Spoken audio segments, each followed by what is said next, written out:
지난 시간에 이어서 마가복음 9장부터 장의 주제 내용을 말씀드리겠습니다. 마가복음 9장 변화.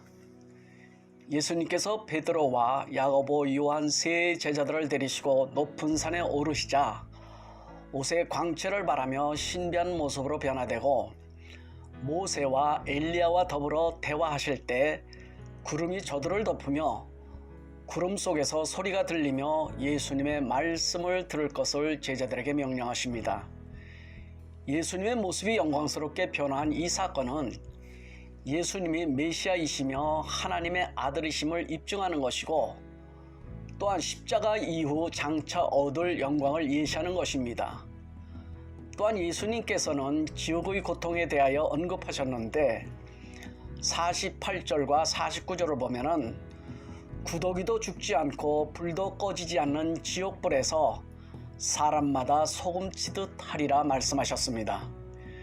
예수님께서는 지옥의 고통에 대하여 두 곳에 실감적으로 표현하신 부분이 있는데 누가복음 16장 부자와 거지 나사로의 비유를 통해 지옥에 떨어진 부자가 혀끝에 물 한 방울 찍어달라는 내용입니다. 그런데 실제적으로 지옥불에 떨어지는 고통의 심정을 극단적으로 표현하신 분이 계셨는데 바로 근대 불교계의 최고의 고승이셨던 이성철 종정님이십니다. 그분은 1993년 11월 열반하실 때까지 눕지도 기대지도 않고 수십 년을 오직 참선의 자세로 영맹전진하셨던 분이십니다. 그분이 연두법어로 산은 산이요 물은 물이요라는 일성은 그 당시 대단한 화제였습니다. 그러나 열반하시기 전에 고승들이 한평생의 깨달음을 남기는 열방송이 있는데 일종의 유언가도 같은 것입니다. 그 열반송을 소개하자면 생평을 기광 남녀군이니 미천죄업이 가수미로다. 활람아비 한만단이여 일륜통 괴벽산이로다. 생평을 기광 남녀군이니 나는 평생 중생들을 기만하고 속였으니 미천죄업이 과수미로다. 그 죄가 너무 커서 하늘에 가득 차고 수미산보다 더 높구나. 활람아비 한만단이여 내가 산채로 지옥불에 떨어지니 마음의 한이 천갈래 만갈래 찢어지는 듯 하구나. 일륜토홍 괴벽산이로다. 한 덩이 붉은 해가 괴벽산에 걸렸도다. 근대의 서산대사라 일컬을 정도의 최고의 고승이셨던 이성철 종정님께서 수없는 깨달음의 결과가 바로 지옥불에 떨어지는 고통의 심정을 고백한 말씀입니다. 마가복음 10장 부자 청년. 본장은 예수님이 갈릴리 사역을 마무리하신 후에 예루살렘으로 올라가시는 도중에 일어난 사건을 소개하는 내용입니다. 유대 종교 지도자들은 예수님에게 이혼에 관한 음모에 찬 질문을 하자 예수님께서는 하나님이 제정하신 결혼의 신성한 목적을 일깨우시고 이혼의 부당성을 역설하십니다.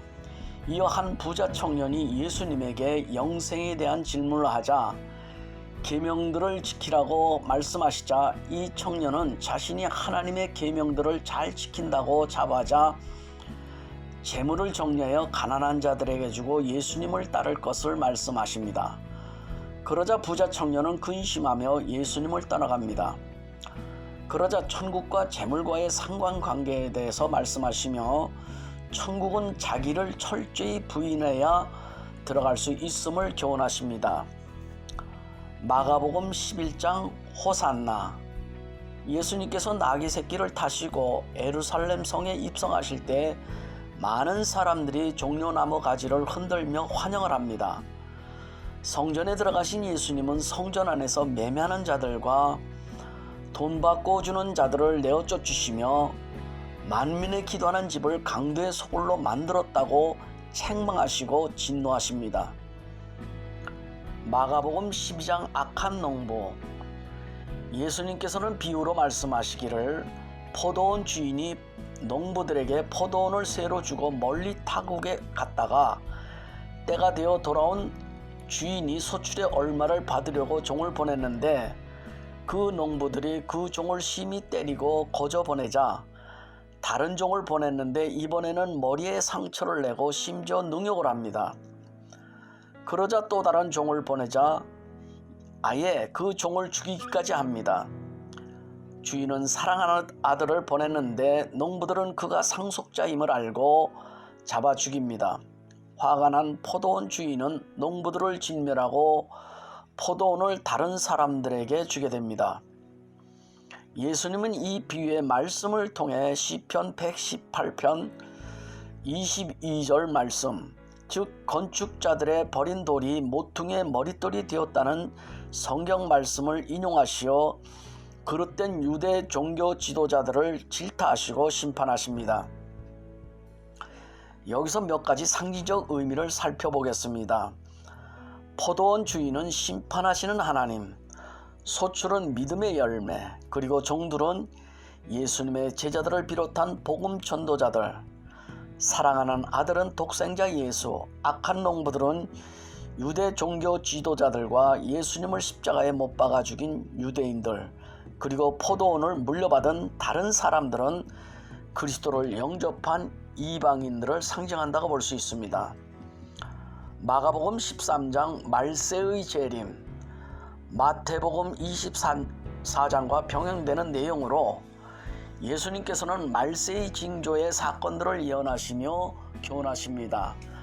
다시 말해 종말에 임할 징조들을 말씀하시면서 신자로서 겪게 되는 고난과 핍박을 예언하시면서 항상 깨어있을 것을 경고하십니다. 마가복음 14장 성만찬. 이제 예수님의 공생애가 막바지에 이르렀음을 바라보시고 유대 종교 지도자들의 음모가 진행되는 가운데 한 여인이 옥합을 깨뜨려 예수님의 머리에 붓는 장면이 소개됩니다. 6월절 저녁에 예수님이 성만찬의 자리를 베푸시고 가룟 유다의 배신과 베드로의 부인을 예언하십니다.